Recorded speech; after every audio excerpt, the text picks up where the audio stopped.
Today I'll be playing the part of Kevin McCurley. You're going to be playing the part of Brian Kusko. So yeah, Oh, good. That'll be fun. I'm just going to do this and then say thanks to you, and then you just listen. Is that what it's like filming with Kevin?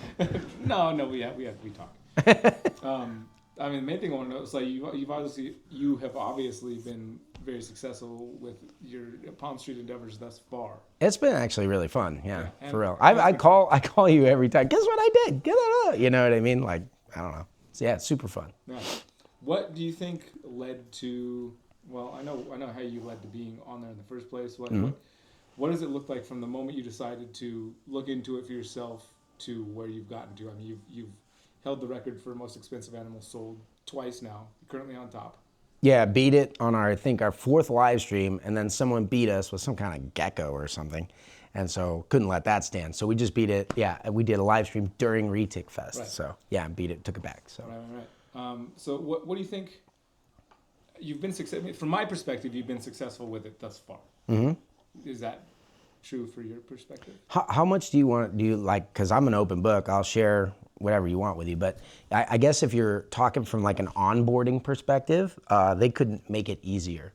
So I think a lot of people jumped onto it with expectation. It's a very new way to sell reptiles. And there are a few key differences with Palmstreet and any other possible way you could sell reptiles that make Palmstreet probably the most exciting new opportunity to come to the reptile industry that I've ever seen.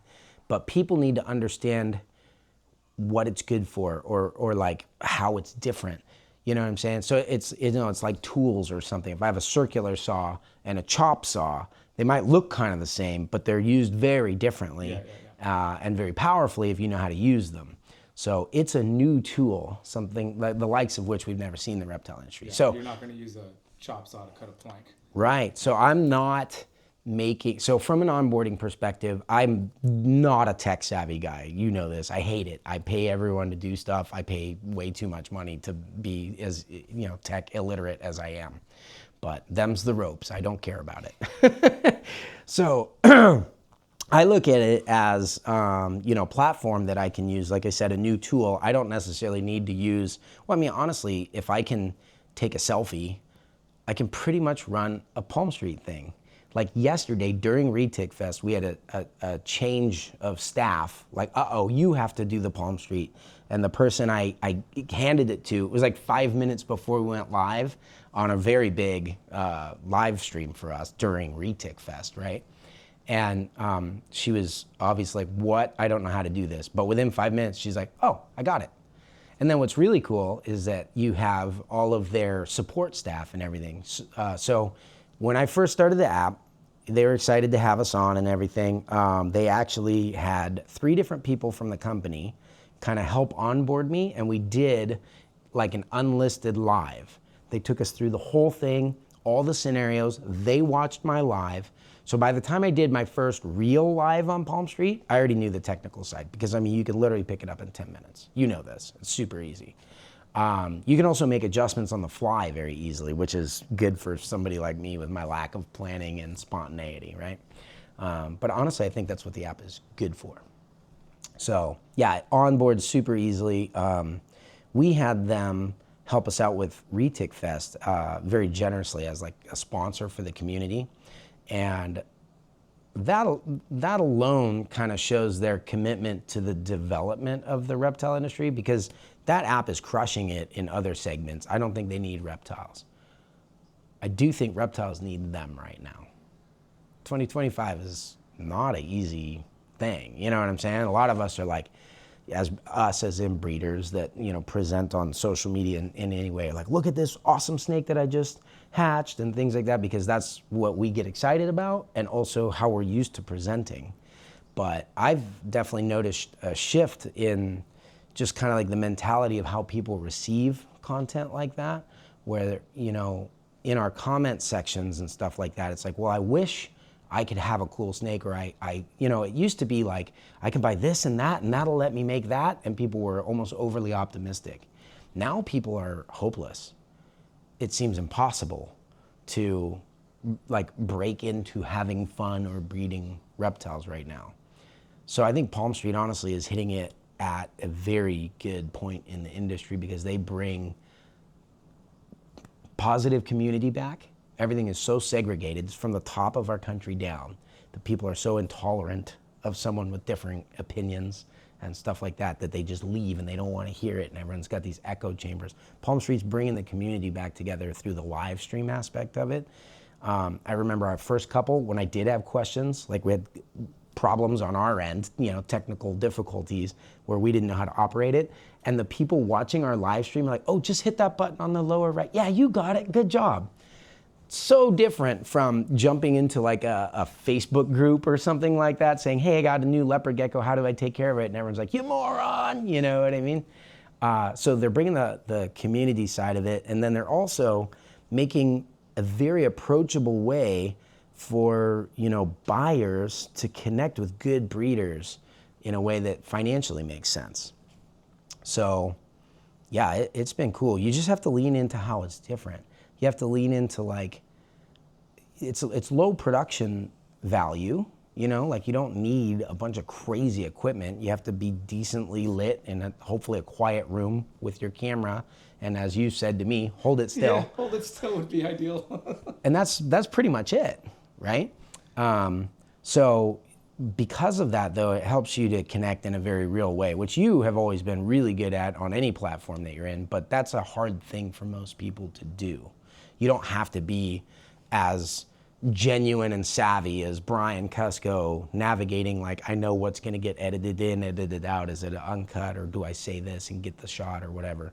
You can just be you on this app. So that's pretty cool.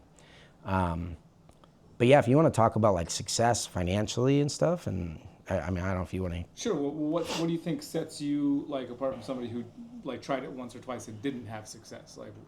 Yeah. Well, from what I've seen, and this isn't going to be the same for everybody, but I'll attack like the 80%, right? Like most people's problems, from my perspective, is that they get on and they're like, well, I've never really had a strategy before. I've never thought about things like who's my audience or how am I going to use this tool.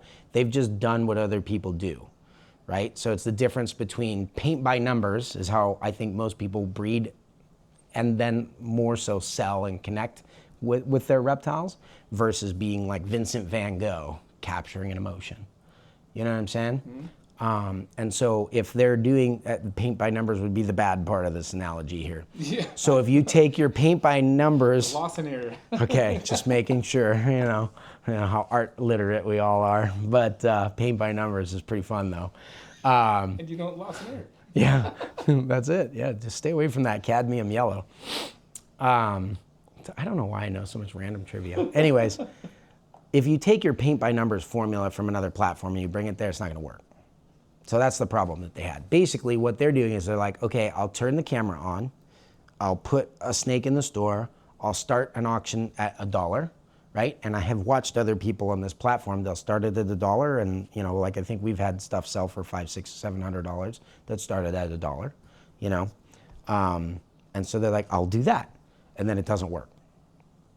And they're mad at the app or whatever. But again, the app is a tool. It's kind of like looking at fine piece of woodworking and be like, he used a chop saw. So if I take this 2x4 and I chop it, it doesn't look like what I saw. Yeah, it's kind of the way I see them doing it. So I think what we did, at least, that might be helpful for people to realize is that like we already know we have a target audience or a community. There might be people I actually know, like you, or it might, and I called you when we did our first couple live streams, like, can you please come on? I don't know if you remember, like, can you please help? Maybe even shout it out for me as a pull a favor, from a friend. Or it could be people I don't know, but I know that there's lots of people like maybe have dropped a comment on a video like, I wish I could afford one of these or something like that. And so what I did was I put the word out to everyone, and then I basically sold the snakes I could have sold anyways for the first couple of live streams.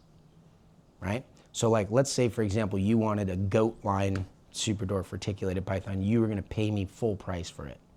I would call you and I'd say, hey, I'm going to sell a goat on Palmstreet. I bet it's going to go for less than full retail, but I wanted to call you because I know you're interested in it. Then I'd also call someone else and say, hey, I know you want a goat. Brian's going to try to buy it. You know what I mean? But you should not let him, because it's probably going to go less than retail on Palmstreet. And then I would put it up, and it probably did go less than retail. So I take a hit, so to speak, on that animal. But I got the two of you. I'd kind of jag with you. I actually call that stuff to the surface and have a little fun with it on the live streams and everything. And just good competitive spirit type of deal. But I would take a hit on a couple of those animals I knew I could sell anyways.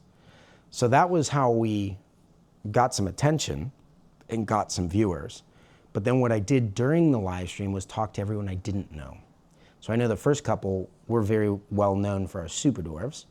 And if you are used to interacting with us on YouTube, you probably already know that. On Palmstreet, we would have people jumping in saying, do you sell hognose snakes? Right? And my staff's like, I meant the same thing. People, did you have this? Did you have that? Like, what other animals are you selling? Like, and my staff that was helping are like, don't you know who we are? You know what I mean? And lean into that. Obviously, we don't sell hognose. We only do super dwarf retics. My reaction was totally different.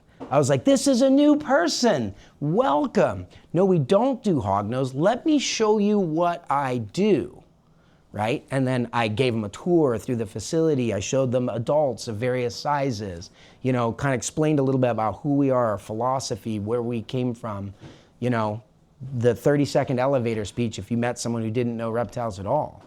So leaning away from kind of that like parasitic Facebook group type of mentality where everyone's fighting and all you see are commenters of Michael Jackson eating popcorn all the time. Getting away from that and bringing people in. It's been a fantastic community for that. It's kind of like the refreshing side of the industry right now. From a financial standpoint, so that's how I started it. But eventually, like, how many goats do you want to buy? Maybe one, maybe. You know what I mean? So once you get it, you're done. So I had to use you for that moment. Now if I want to sell a second goat line animal, I need to find another buyer through the app. So you can't just jump on with no followers, no strategy, no direction, and then decide Palmstreet will make me successful. That's just not how it works. You gotta still put in the work. But here's where it starts to make sense. So I'll give you like a for instance. I'm gonna round numbers a little bit, but these are like fairly close to accurate. So we vended a show on the other side of the country. Took a lot of planning, travel expenses. I always track all that kind of stuff. I need to know where my numbers are. We went to this reptile show, we met a lot of good people, and we sold some snakes. We sold, let's say, $15,000 worth of snakes at the show that weekend, right? I'm not trying to like either brag or maybe people think that's low. I'm just sharing. This is just one recent example. It's not necessarily typical. But to sell that $15,000 worth of snakes, we added up about $5,000 worth of expenses. And again, that's not a woe is me story or anything either. It's just reality of where it was. Probably could do less expenses and boost sales if I really cranked in and worked on it. But the truth of the matter was, it feels like I'm selling them at full retail, but actually I'm selling them for 70 cents on the dollar.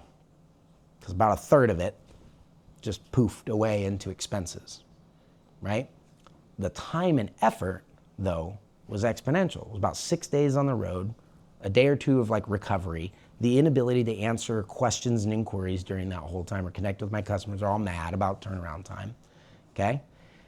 On Palmstreet, one of our recent ones, people I think complain about, I think they take a fee as standard as 6.9%, right? And people go, oh, that's a lot. I could sell it for full value if I go to a reptile show. Oh, not really, because 6.9% is actually what I pay. Instead of 5 days to get on the road. So I can sell about $15,000 if I plan a big one. You know, I really put some time into it. Like we've sold up to 100 snakes in one live stream. Is it okay to share? Do you want to get into numbers? Numbers are fine with me, yeah. All right, so I have no problem with it. I think it's a really cool thing. So if I can share stuff that will help people. Yeah, I think I know already. It was like $38,000. $38,000, 100 snakes, and the average price of them was like, you know, a few $100 or whatever, and then we had a couple bigger ones at the end. $38,000 took 4 hours. Probably took, in total, calling people, making posts, all that stuff, maybe 6 hours of prep and planning to go into it. So 1 day worth of work, not 5 or 6, you know, And then because I hyped it up a lot, if you get a lot of bookmarks, your 6.9% actually goes down because they incentivize you to promote. Brought all my audience on there, connected with a new audience, much in the same way I would at a reptile show, made a lot of new Palmstreet friends, you know what I'm saying? And it was hard work, but we did 38,000. That's up there with a pretty stinking good reptile show. And this wasn't even super dwarfs. That was African house snakes. Those are like my cheap and accessible ones, which I think is where a lot of the Palmstreet audience is. You know, they want hope that they can get in and have an affordable way to get there. Now, I think the average that I sold those snakes on was about 80 cents on the dollar of what I would sell them for, minus that 6.9% or whatever. So it was actually almost the same. If anything, it was a little bit better profit margin selling on Palmstreet than it would be going to a reptile show in person. But the time and commitment involved was far less. There was also no risk to the animals for things like cross-contamination, stress, all that stuff. And we shipped them all out to our customers directly from our facility to theirs. So a much better experience for the animals. You know what I'm saying? Yeah. And everyone got to talk to me. The other thing at a reptile show, if I meet you, I've only got 2 days, but like, let's say 20,000 people come through the doors. I can say, hi, yes, and everyone will tell me like their favorite snake story. I'm like, that's cool. And then they leave, you know, and then they're like, well, I didn't really have a very good experience getting to know Garrett. It was one of the things I wanted to do at this reptile show, right? On Palmstreet, you can sit there and talk to me for 4 hours. Because though I'm talking to everybody at once, I am really talking to you. And I would say, you know, I would encourage people, jump in and actually comment and interact. It's hard to talk to a camera and not a real person. So if you bring that interaction, it actually makes this easier for us presenters. You know what I'm saying? And you can encourage people that are new with like the tip features and stuff. A $5 tip to say, thanks for entertaining me for 4 hours goes a long way to boost somebody's confidence and ego and get them back on there. So here I am, we're selling animals at pretty much the same profit margin. Maybe not if we have direct sales, but you have to think about all the marketing that we do, which is basically all of our social media presence, very expensive. So we're matching the profit margins. We're connecting with a new crowd of people, and we have way less buy-in, you know, as far as like money and time and effort put in up front. Makes it very easy. The other thing that's really cool is whether I'm posting stuff on an online platform like, let's say, Morph Market, or, you know, classifieds, or even going to a show, I lay the stuff out and I'm like, you know, I hope someone buys something. And a lot of times at a show, they're like, well, you know, I need this specific combo or something you don't have here. Maybe I can at least have that conversation, get them the animal that is right for them later or something. Palmstreet has the ability, this is the most powerful thing for a seller. There's nowhere else I know where I can be like, you know what, this snake, it's a good snake, it's a healthy snake, it's awesome for someone. It's going to leave my facility today. You can't do that by posting it on Morph Market. It's not going to sell that day. People are going to consider it as they scroll through. I put it on Palmstreet auction. I say, within 60 seconds, this snake will have found a good home. That's really powerful, but you have to, as a seller, be in tune with your animals and your buyers enough to know what your buyers are going to want that day. So you are picking the animals and then they go. So that's a pretty big deal, because let's say I have a clutch of 10 snakes. There might be like 5 of them that honestly I just kind of want to establish and use them to get people their first snake and have a good home. Then I'm going to focus on these other 5 that are maybe like high-end investor people that it needs the exact right person. These 5 are going to be like awesome for anyone. You know what I mean? From you, my friend, a breeder down the street, or like little Timmy getting his first snake. So those 5 I can put on Palmstreet, and what it ends up doing is cutting my overall expenses and time and maintenance and stuff like that of maintaining animals. You don't want the animals to sit at the breeder forever. You want them to find a home as quickly as possible. So taking those animals and saying, you will find a home, you will find a home, you will find a home today is the most powerful and I think positive thing for the animals that I could ever think of as a breeder. And then for the community coming onto Palmstreet, oh my gosh, how wonderful. Like they don't know that those snakes are there, exist, or to call me or anything like that. But if they see it on a live stream, I'm interacting with a snake, I can tell them about it, its parents, they can learn about me. Be like, you know what, that is a cool one. And I would be willing to take it at whatever price it's at. So it's just pure connection and positivity, and it moves things. So you get movement going in an industry that's very, like, I think, depressed, you know what I mean? Financially struggling. Maybe, people talk about like flooded markets and things like that. That only means there's a lot of snakes and less buyers right now, or that people are not buying as easily right now. Palmstreet is opening up that movement. There's so many people across America that would love to work with reptiles and have them as a family member. And so Palmstreet really allows us as breeders, like, yeah, I can sell an expensive snake at a show, maybe on Morph Market, direct to a customer, potentially even Palmstreet if I'm willing to risk it. You know what I mean? Might go for $3,000 less than it's worth or something like that. But I think the real power is connecting the people with their new family members. You know, where the people who are watching, they're ready to have a snake today. They're just not sure which one to pick. And the snakes that I'm offering, they're ready for a home today. I just haven't found them through traditional, marketing sources. But Palmstreet is there to make the connection. So I think if you have that perspective, you bring your own audience to kick you off. But then as you're doing that kickoff, you have to realize you're trying to educate and bring these new people in, And it's an opportunity for someone who knows nothing. Maybe they're buying their very first snake ever and they want a severe discount on it, to have a meaningful conversation directly with the breeder. Where do you get that? You can't even get it at a reptile show because it's so hard to get a minute with them. Here they are sitting there for hours waiting for someone to comment. It's just great. Great tool. Cool. Thanks for making my job easy. You can edit yourself asking some more. Let's just do a quick take where you ask me a bunch of questions that it seems like I answered. Go ahead. No, I'm going to do it later. Okay. I already thought about that while you were talking. I was like, you know what I'm going to do? I'm going to edit myself in asking questions later. Mama always said, if you want to get someone to fall in love with you, ask them questions they can answer brilliantly. I love you, Brian Kusko. I love you, Palmstreet.